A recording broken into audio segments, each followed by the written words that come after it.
Disney will lose hundreds of millions on Snow White because they were more concerned with being woke than being watchable. Plus, it doesn't help that the new Snow White thinks she's Joy Reid with hair. And if this is what Disney did to Snow White, can you imagine if they do yet another reboot of Cinderella? $10, it's Prince Charming who puts on the glass slipper because it matches his transparent thong. Have you seen this? My people, Whitey, we're all upset. There's enough of us to get it going, trending anyway. We're upset about the new Cinderella movie.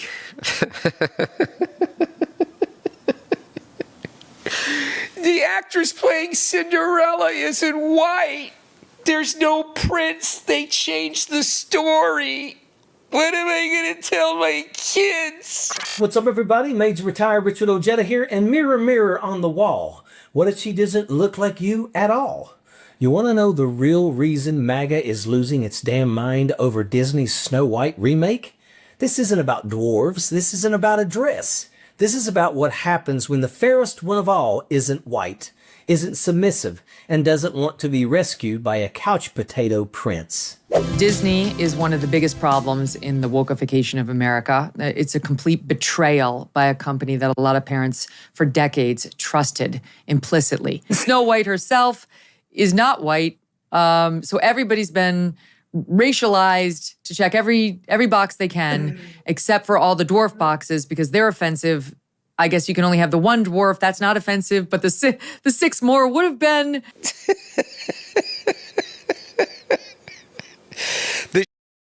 That my people get upset about. What am I going to tell my kids? Well, talk around it the way you do we talk around the real history of this country. I think you can do that for you. You can talk around genocide and slavery. I think you can talk around a stupid movie about some broad who didn't exist. You can't do that? Go take him to go see Pinocchio. This isn't just a movie meltdown. It's a full-blown culture war fairy tale, and every character represents the crumbling ego of the conservative movement terrified of change. Prince J.D. Vance rides in on a velvet sofa carriage demanding gratitude from women he doesn't understand. Marge the Trainwreck Green hurls poisoned apples of misinformation while Lauren Boebert pouts into her mirror, furious that it reflects a world she no longer controls. The dwarves, replaced by CGI versions of Congress, offended by everything, useful for nothing. And at the center of it all stands Rachel Zegler, confident, outspoken, and Latina, refusing to be rescued, refusing to be quiet, and refusing to play by their rules. Because in this twisted version of a classic tale, the poison apple isn't a fruit. It's an ideology, and it only puts one side to sleep, the side too afraid to admit the fairest one of them all might not look like them anymore. You ever notice how people who love calling everyone else snowflakes are always the first ones to lose their damn minds over a cartoon?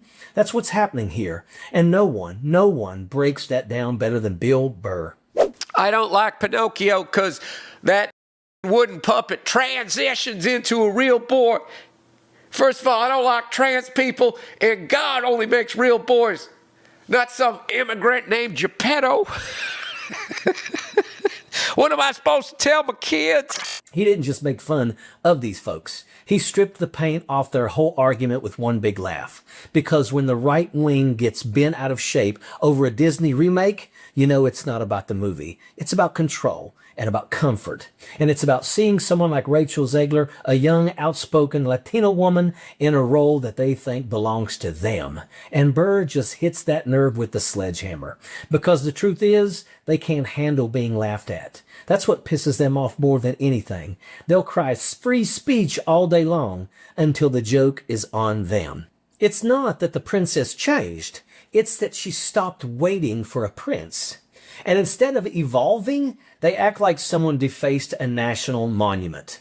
What Bill Burr does, and this is why it hurts them, is he makes it impossible to take their outrage seriously. He exposes how fragile it all is. This fantasy world they've built, where everything stays white, quiet, and obedient. Burr kicks the legs out from under it and dares them to stand on their own.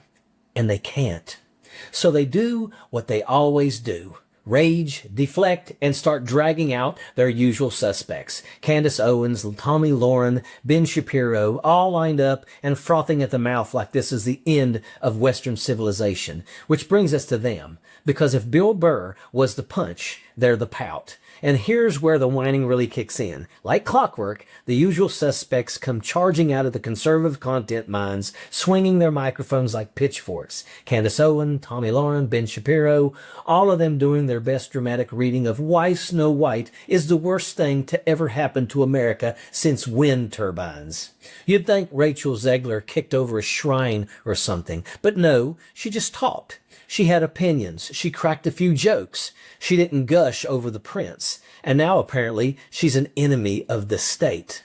Candace Owens is out here calling her unbelievably charmless, which is rich coming from someone whose entire brand is being terminally bitter on camera. Tommy's fuming about whining and belly aching while literally whining and belly aching into a camera about a fairy tale. And Ben Shapiro, still traumatized from the Barbie movie, torching dolls on a grill like a grown man at a meltdown. They're mad because they don't get to control the narrative anymore. They don't get to decide who's likable.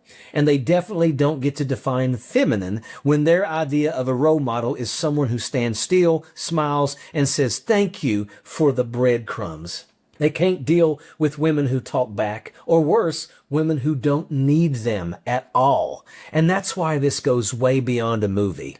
This isn't just about Snow White. This is about power. It's about control. And it's about the kind of people who lose their minds the moment someone steps outside their little ideological playpen.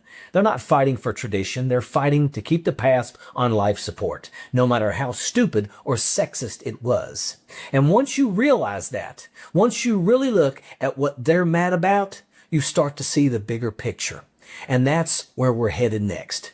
Because all of this noise, all of this fake outrage, it's not about Snow White at all. It's about what she represents and why they can't stand it. So here's the truth that they'll never say out loud. It's not the dress, it's not the dwarves, and it's definitely not about ruining childhoods. It's that Rachel Zegler represents something that they can't control, they can't define, and absolutely can't stand. She's Latina. She's outspoken. She's independent. She's not begging for approval. She's not softening her edges to make anyone feel comfortable. And most of all, she's not interested in being saved by some sofa-bound prince named J.D. Vance rolling in with a Bible in one hand and a bill to cut school lunches in the other. I'm talking, of course, about J.D. Vance, who is now Trump's VP pick. You know, J.D. made headlines because he said Democrats were to blame for Trump's shooting because they compared Trump to Hitler. He also made headlines in 2016 for himself comparing Trump to Hitler. Yeah, I know it's hard to believe, but turns out Trump's VP pick is a Machiavellian sycophant with less integrity than a Boeing 737. That's right, but that's not the only way in which JD betrayed MAGA back in 2016. He also brought his wife to my comedy show and hung out at, yeah, I saw you loving all that woke JD, you know you was into it. That's actually true, y'all. 2016, Trump rose. I went viral. JD's book came out. Me and JD started getting called on the cable news to explain Jim Bobs to bow ties, and we got to know each other a little bit. He came to my show, hung out afterwards, went to a bar. You want to know what we talked about? All we talked about the whole time was the existential threat we agreed Trump posed to the American people.